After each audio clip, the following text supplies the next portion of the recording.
Listen to this carefully in case this might completely change the way you think about your own life source. Did he think my parents lied to me about my age? Why would they do this? What can I do? I thought I was already 18. I thought I turned 18 back in April. I've received documents now I'm 18 about my recent birthday on the 22nd of January, which would make me 8 months younger than I've been living, as I had something similar happen when I was 16 and needed to get my national insurance number. I got a letter around Jan-Feb time about applying. I'm so confused. I'm really creeped out. I've never seen my birth certificate. They have all of my siblings kept safe, but whenever I need mine for something they say they don't have. I jokingly told my father about how weird it was I was getting these letters about just turning 18 this month, and he got defensive and was saying I was crazy when I didn't even confront him or say it in an accusatory way. My mother then came into the room and asked what we was talking about, and my father was like, she's saying her birthday was the 22nd. I said I was just joking, it's just the letter made a mistake, but I'd never told him the letter said it was the 22nd, but I've kept to myself that slip up. It is how small details like this can completely unsettle some way. They feel crazy right now.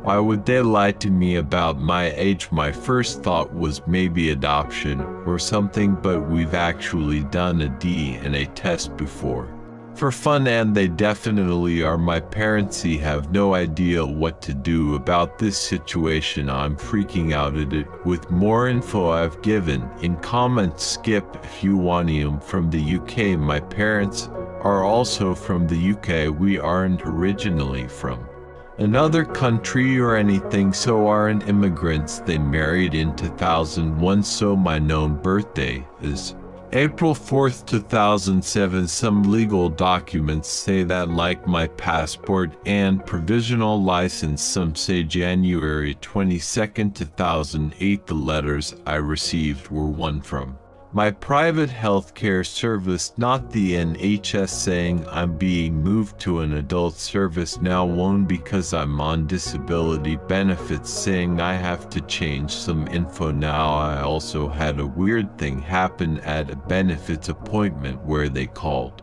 me a minor when I wasn't, and another one where I went to the hospital and they thought I was 17 until I corrected them I was 18. Also happened when I reported something to the police and they wanted to confirm I was 17 and I was 18, and they then were like, oh yeah, I see the correct date now, and I gave my license as proof. I am the oldest of my siblings. I have seen baby photos of me in the hospital and heard my birth story. I was born quite late apparently, whereas some of my siblings were born prematurely. Second born child is 17, so we are very close in together. There's also a weird thing though I've noticed before but not overthought, where on my parents' old camera it had a date and time in the corner, and I've noticed before that some of the dates were confusing, like the second born sibling was apparently born in 2008, but there's newborn baby photos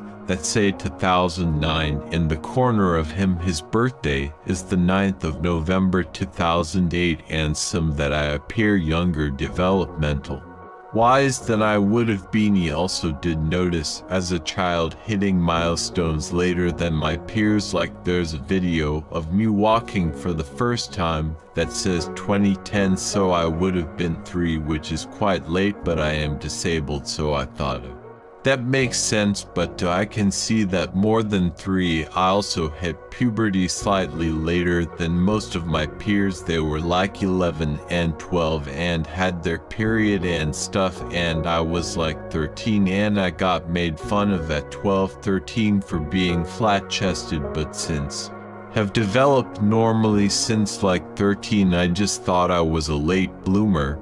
But now I'm questioning things as for why the DNA test was done. It was their idea to do the test for fun, apparently because they're obsessed with finding out ancestors and family history and stuff, and it matches you to everyone who's taken the test as well as people who've taken the test linking their known family members who have not taken the tests, so we could see who we are related to and possibly find out more about our family tree. Sometimes the smallest things from childhood make you question everything you know about yourself. This story is terrifying not because of some horror element, but because it shows how fragile our sense of reality can be. What would you do if you were in their situation? Could you trust your parents after something like this? Is there a rational explanation? Or are they hiding something? Story to sometimes 1 second decides who ends up in handcuffs and who ends up in the hospital. Source Reddit. I'm glad the cops weren't stupid when I hit my ex-girlfriend back. If someone repeatedly hits you in the face, breaking your glasses and giving you a bloody nose, you can't just restrain them. They could bite you or do something worse, especially with objects nearby. Broke her nose and ran out of her apartment. I stayed in my car and called the police because leaving the scene would have been bad. Cops arrested her. This is one of those situations that immediately divides opinions. It really breaks my heart when people, especially some women, think you should restrain someone who is trying to hit you. If someone wants to hit you, that means they want to inflict harm or kill you. The fuck do some of you, especially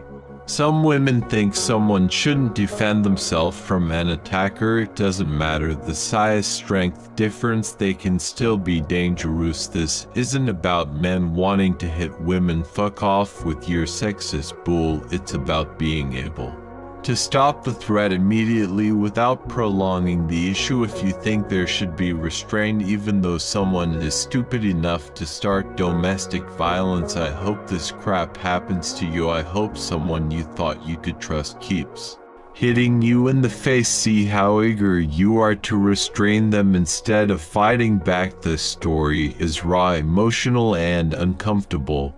But that's exactly why it sparks such heated debates. Where is the line between self-defense and violence? How gender matter in situations like this? How would you react if you were there? Story 3. Sometimes the scariest thing is not hatred but quiet, obsessive envy. Source Reddit. 28F. I've become obsessed with my neighbor.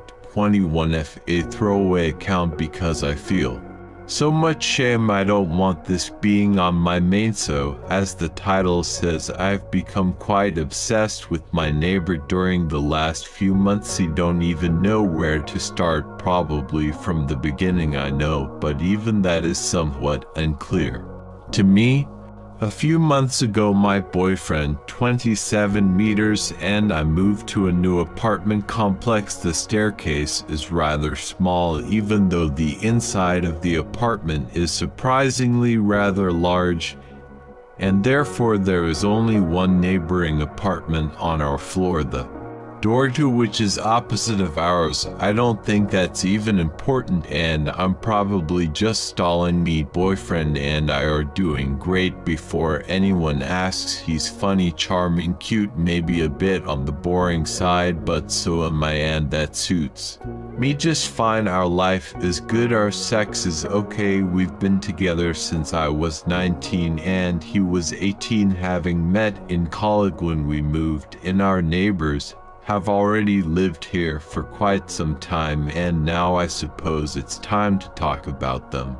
And especially about Harriel. Call her is genuinely the most beautiful woman I've ever seen. She's in her early 20s, so a few years younger than me, still going to college. As far as I know, she's tall, but not too tall, thin brown hair, blue eyes. She looks like an even more beautiful Olivia Wilde.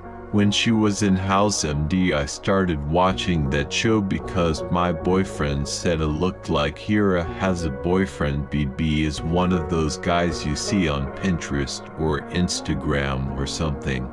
He's extremely handsome, has good hair, great fashion sense. He's a few years older than us. From what they told us, I'd say he's probably around 25. He's studying law and working full-time in a successful corporation, which I won't name, for obvious reasons. So back to it, the first time I've seen her I was intimidated. She's super nice and really funny though, which makes it even worse. I learned she's been with her boyfriend for a few months, but she likes to live fast, and so she decided to move in. She studies linguistics or something with languages. I don't remember the name of her course, and she doesn't have it on her Facebook page and knows 5 of them already. Afterwards, my boyfriend told me that me and it could be cousins or something. I also have brown hair and blue eyes, which makes the dread I feel even worse. She's genuinely like the better version of me in every way: prettier, thinner, younger, taller, more feminine, more fashionable, cooler, more spontaneous,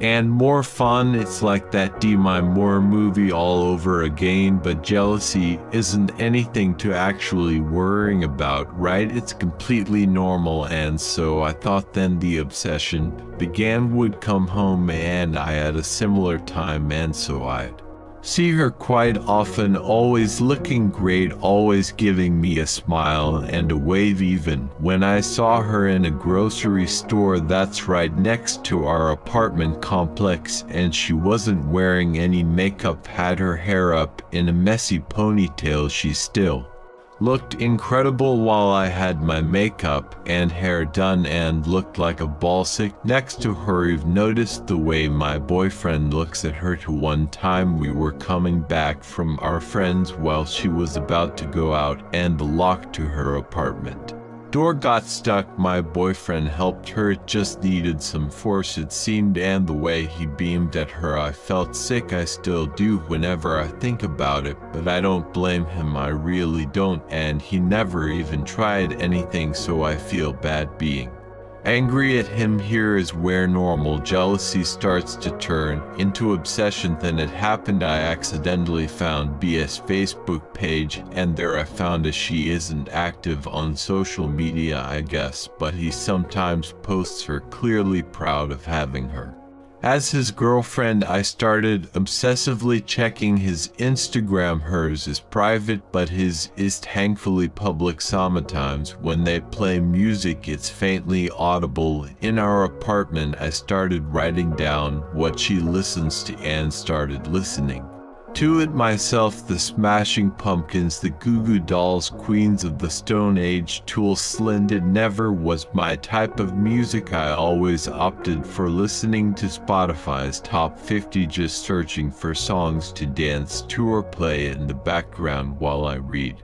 But for some reason I find myself coming back to the music she likes. Then I got a haircut similar to her. She has medium length hair with layers. I cut mine just like her. I bought some new clothes. I don't even know why, it was mostly just impulse.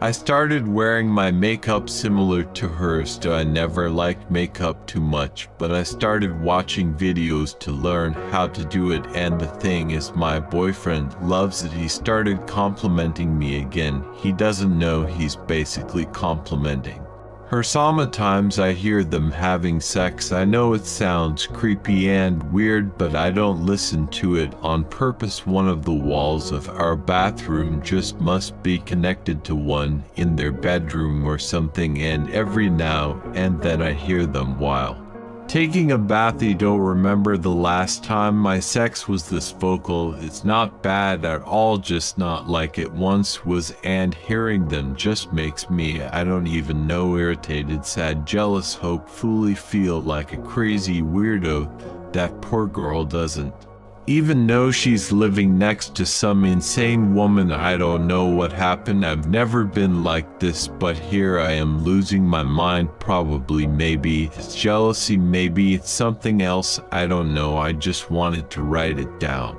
and hear people call me out so that my brain would comprehend there's clearly something deeply wrong with what I'm doing. Sidled, or I'm obsessed with my neighbor. I started trying to look like her and be like her, and I don't know what the hell is wrong with me. Sometimes we envy not other people, but the versions of ourselves we wish we could be. Here is the line between inspiration and obsession. Have you ever experienced similar envy? How would you handle this if you were in her place?